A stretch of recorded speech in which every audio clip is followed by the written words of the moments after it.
তো আপু, আপনাদের রিলেশন কতদিনের? এই তো 1 সপ্তাহ হলো। কি রে আলামিন, তোর না একটা ম্যাক্স ডো ছিল? আজকে সকালে তো টিকটকে আপলোড দিলি ওয়াইফ নিকনেম দিয়া। আরে বন্ধু, ডুও তো ওর সাথে ছিল, নিকনেম দেওয়া ছিল ওয়াইফ। কি বলিস, তোদের 1 সপ্তাহ হলো রিলেশন, ডো ম্যাক্স কিভাবে করলি? আবার ডো কেটেও দিলি? তুই তো 12 ঘন্টা ডিউটি করে খেলার টাইমও পাস না।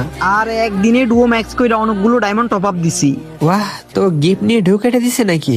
আরে না, গতকালকে আমি জবে ছিলাম, ওর কল রিসিভ করতে পারিনি বলে রেগে ডুও কেটে দিছে, তাই আজকে জবেও যায় নাই। সমস্যা নাই, আজকে আবার ডুও বানায়া ম্যাক্স করে ফেলবো।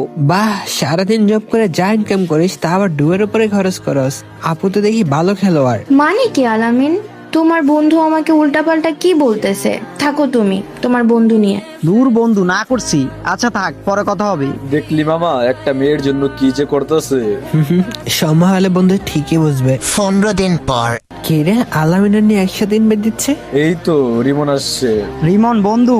হ্যাঁ বল, তো তোর জেব কোথায়? বাদ দে ওর কথা, ব্রেকআপ করে দিছি। ওর কারণে আমি জবও যাইতে পারি না, 2 দিন পর পর ঝগড়া করে আর ডুও কেটে দেয়। তোরা ইউজ করছে আর তুই এতদিনে বুঝলি? আচ্ছা দাঁড়া তো, তোর জিএফ মেবি আমাকে ফ্রেন্ড রিকোয়েস্ট দিছে। দেখ তুই কি বলে। দাঁড়া, ওর গ্রুপে ডাকতেছে। ভাইয়া সরি, আলামিন আপনার সব কথা শুনে প্লিজ, আমি সত্যি আলামিনকে অনেক ভালোবেসে ফেলছি।